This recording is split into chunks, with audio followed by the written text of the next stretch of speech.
difference, though. I mean, you can't really tell until you see some games. You know, you can test as much as you like, but until people are genuinely forced to spend all their time practicing it and countering it and coming up with new builds, it's really hard to make any kind of definite decision making. Yes. All right, so ladies and gentlemen, this could be the last game for the evening, and the person who decides that is the person wearing the purple trunks. It is Adonminus playing Protoss for Cascade Gaming. Cascade is just called, not gaming. And he has currently beaten 2 of his opponents right now, so he needs to beat a third one to actually win the whole thing. And the one who's not going to make that happen is JackO, who, according to Wardy, hasn't won anything ever. He's just not any SC2 improved tournaments. Like he always goes to like the semi-finals or something, or like the round of 8, and just he should be a player. Like out of all the times he's played, he should have at least made the finals once. Like he just should have done it once at least. And he just never does, and it's just like, well, god damn it. Both of these players check for proxies before coming out into their naturals. Exact mirrored scouting patterns, actually. And JackO's now going to scout across the map, and in fact, he's going to keep on checking for proxies here, whereas Adonminus will just come across the map, so... Yeah. This is... This is one of my favorite maps, actually. I love it, because... I think I said this every time I'm casting on this map. It was like, oh my god, it's so OP. The gold, oh, it's so boring. But no, it's not. It actually divides the players. You see, the ones who go for the gold first are taking a huge risk, because the gold, that's a trap. Because you can easily contain a player in either the natural or the gold, and just kill one of the bases. It's super easy. Yeah, I think taking the gold, like, you take the gold and sometimes it can pay dividends, but in PvP, if you send too much of your army up to kind of defend a drop, then all of a sudden your opponent moves in, just says, well, come down and ramp into me, and then starts sending some units off to your natural, for example. I think you just have to expand downwards until you get a lead. Once you have a lead, you can a lot more easily take a gold base. And you can take the gold, as long as you don't overcommit to defending it, like with all your army up the ramp at any point. If you just stay on the bottom of the ramp and just send what you need up there, and it's a lot easier. We're seeing Stargate come down from Adonminus. This must be like the 3rd game in a row from him. Yeah. We've seen the Stargate. He really loves his Stargate. See if it's gonna be Void Race again, or maybe could it be Oracle this time? Maybe. Oh, and a mirror Stargate from JackO. This is a little bit later here, and he's actually sending out his mothership call. I'm intrigued, because if he sees his opponent's Stargate, that gives him a nice advantage to go straight into Phoenixes. Yeah. And see what Adonminus does, because last time he went straight into Phoenixes too. And that was interesting. And he does it again. Wow. So this is actually nice for JackO to scout, because now he needs to go straight into Phoenixes. If he made an Oracle, he'd just lose this game. It'd be a huge build order loss. And now he sees it. He sees the Phoenix producing as well, so he knows what's up. And I'm surprised he's continued committing. I mean, this mothership core is actually dead. It's got, what, 15 energy to go? There's only a Phoenix up, but yeah, I just don't see it getting out of here. No, it's going to be really tough for it to do that, but nah. Sorry. You can start counting 96. I mean, it's very close. 99. No. That was kind of expected, I think. And, well, JackO came in with a Stalker at the same time. He's done a decent amount of damage, to be fair. He's killed 5 workers off. Yeah.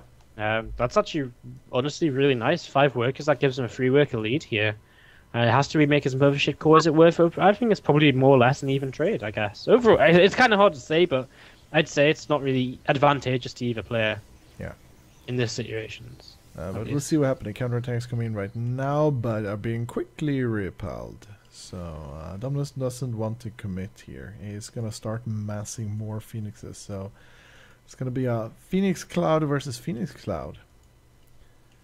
And made the player with the best upgrades win, which is often we saw a match like this in the Winter League the other day, as one of our casters drops.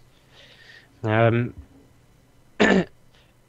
it was between Taskdar and Patience, And you know, Patience, he went for a faster fleet beacon, so he got Phoenix range. He had this nice timing where he could just kite his opponent's Phoenixes.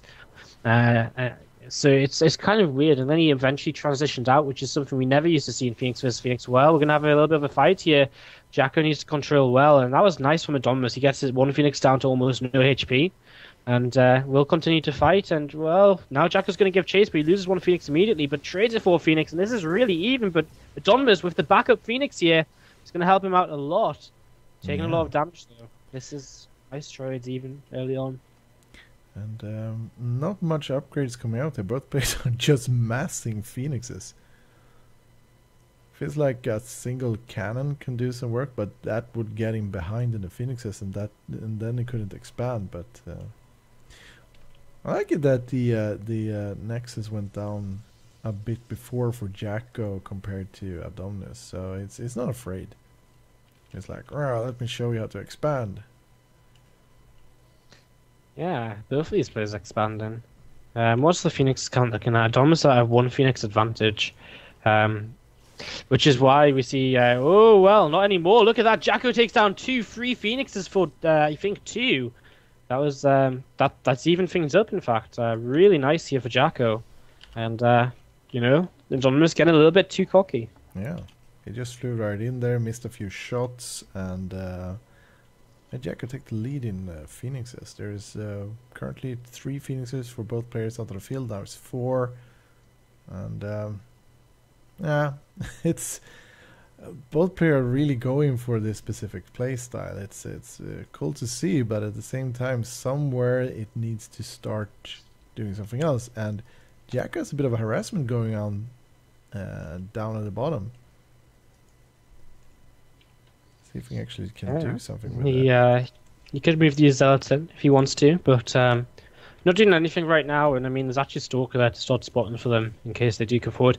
Neither player really coming in too much further into. I mean, they're still building Phoenixes, but well, actually, Adonminus has a second Stargate up, so this is kind of game changing because if he gets a Phoenix lead, he's just going to overrun JackO. And I'm kind of intrigued as to what JackO's plan is because he actually throws down a fleet beacon, so he's going to try and get into the Phoenix upgrade so you can just kite his opponent's Phoenixes. Now, it's kind of really weird because basically right now, Adonminus has a timing, but once that upgrade finishes, then JackO has a timing, and time warp coming down here. Both players just sparring with each other in position, and JackO moves 2 Stalkers forward, and I mean, now with 2 Stalkers underneath, this fight should be fairly even. Mothership Core gets out, and Fleet Beacon about to finish up, and Adonminus doesn't know about this Fleet Beacon, so you know, he doesn't necessarily know about his timing, but he's going to keep poking, and if he keeps poking, you know, he'll find out more or less that JackO isn't making as many Phoenixes.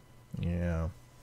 And see what he actually does with the Fleet Beacon is up right now. He's just waiting for a moment to use it. Phoenixes for Adonminus are killing all of the Phoenixes for JackO, and I mean, this is the problem. If you give up your Phoenix advantage, you know, you fall behind like this, and yeah, these Phoenixes just flying around, and I mean, now there's 6 Phoenixes to none, and I mean, again, JackO's going to have that Onion Pulse Crystals advantage, but without any Phoenix to really make use of it, what's it going to matter? Another Phoenix is about to finish up here, and he does fly it away before it turns out bad for him. But he's losing all of his Stalkers. He's going to lose a ton of probes, and he's already down 5 workers. 2 Zealots going to come in for a counterattack here for JackO. But I'm not sure if it's going to do enough to really start catching him up at all. And a Photon Overcharge goes down. And wow, JackO's losing all of his probes in the main base. Yeah. And another Phoenix. This is not good. 8 probes lost, and every Phoenix that been popped out are being, you know, killed super quick. And now he's got his upgrade advantage, but Adonminus just sits above the Stargates. And Adonminus' Onion Pulse Crystal is now on the way, and with Chrono Boost, that's going to be out in less than a minute. So this is really, really tough right now between these 2 guys. Yeah.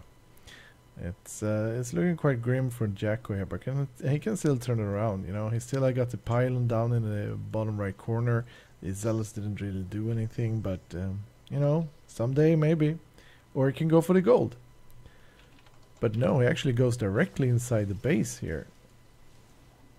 Try to win 3 Phoenixes. That's brave. No, he's just trying to use his upgrade advantage. He's trying to hit this time, but now it's over because Adonminus gets in range, and JackO just GG's out, and a little bit of a